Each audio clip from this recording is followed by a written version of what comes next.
President Bongbong Marcos led the anniversary celebration of the expanded pambansang pabahay para sa Pilipino program in Taytay, Rizal. And for details, show our mobile journalist, Julie Baiza. Julie, ito si Denise ay walang boses ngayon. Pero ilan na raw ba so far yung mga pabahay na naipamigay ng gobyerno? Lord, kanina nga pinangunahan ni Pangulong Bongbong Marcos yung 7th anniversary ng DSUD at in-inspection na rin niya yung mega wide precast plant sa Taytay, Rizal. Doon sinabi nga ng Pangulo na nasa 423,000 na yung housing units na naipamahagi sa ilalim ng kanyang administrasyon mula yan noong July 2022 hanggang sa January of this year 2026. Kasama na rin dyan yung mga binigyan kanina ng mga beneficiaryo nga nung expanded 4PH. For context, yung expanded 4PH, yan na yung kasama na rin yung mga middle income, yung mga other workers na nakakapag-apply through Pag-ibig Fund. And kanina, ang kakaiba dito sa precast technology na sinasabi nga gagamitin na sa pagtatatag ng mga bagong housing units or around 7,000 na housing units, mas mabilis na siyang gawin kasi yung mga concrete, yung pader, yung iba pang mga pundasyon, ginagawa na siya dyan sa planta tapos sinadala siya sa construction site para i-assemble. So inaasahan nga nung admin na mas mabilis yung magiging proseso or paggawa ng mga housing units. Parang prefab. Oo. Pero Julie, sorry, when you say mas mabilis, pag sinasabi nila mas, we're talking about how many months to, paano naka-cut down yon? And ano ba yung housing target ng gobyerno until 2028? Denise, doon muna ako sa mas mabilis.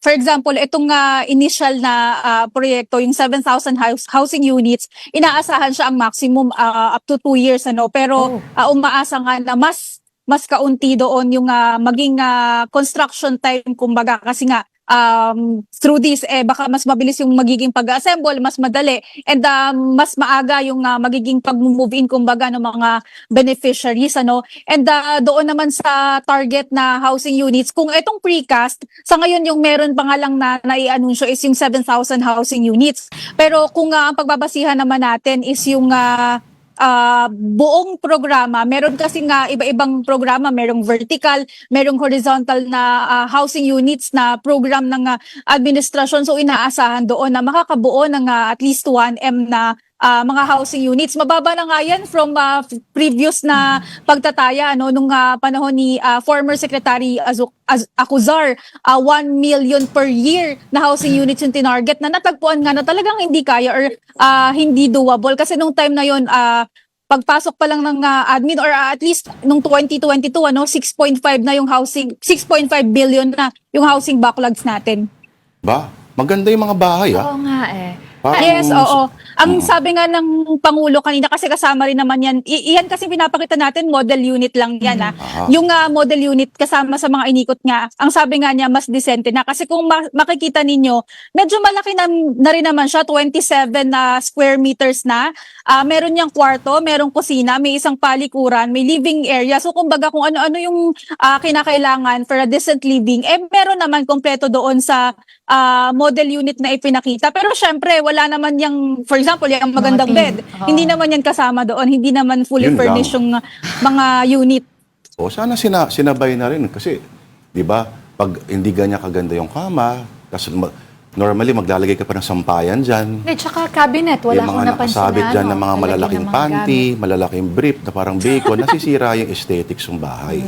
Pero okay, stand-alone houses talaga ito mga to, Julie, no? Hindi parang yung mga proyekto dati, alam ba, yung Bliss ng magulang ni President Marcos noon, building type, apartment type. Ito hindi, mga bahay talaga. Etong precast, based nga doon sa model unit, talagang mga bahay. Pero meron pa rin, Lord, nung mga nung mga, ayun nga, again, yung sinasabi nila na mga building type or house and lot. Kasi yan nga yung pinapaliwanag ng DSUD.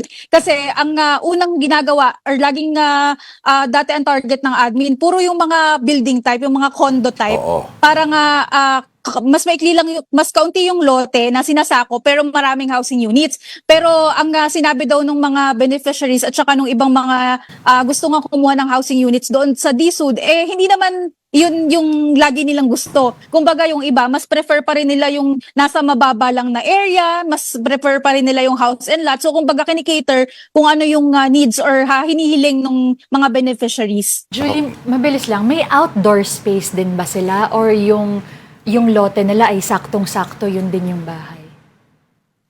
Sa ngayon kasi yung mga nakita natin, Denise, puro model unit. Even yung mga before kasi na napuntahan ko, model unit lang din no. Pero kung pagbabasihan, hindi ko alam kung alin na doon yung nabuo talaga. Kung pagbabasihan, kung yung mga community, wala. Kasi puro pa building type yung mga previously na napuntahan natin sa coverages. And iyon din yung model kumbaga building type. Pero meron na para siyang community. So parang meron silang nilalagay doon sa baba na for example, meron siyang basketball court. May mga ganon. May mga areas for recreation. Correct. In short, pwede mag-inuman sa harapan o sa likod. Pero dapat Pwedeng tumambay. Pwede tumambay. Pero tumambay pag nasa magtrabaho. Syempre. Higit sa lahat, dapat ipagbawal ang mga videoke dyan. Kasi dyan magkakasiraan yan Maniwala kayo sa akin. Alright. Maraming salamat sa ating mobile journalist, Julie Baiza.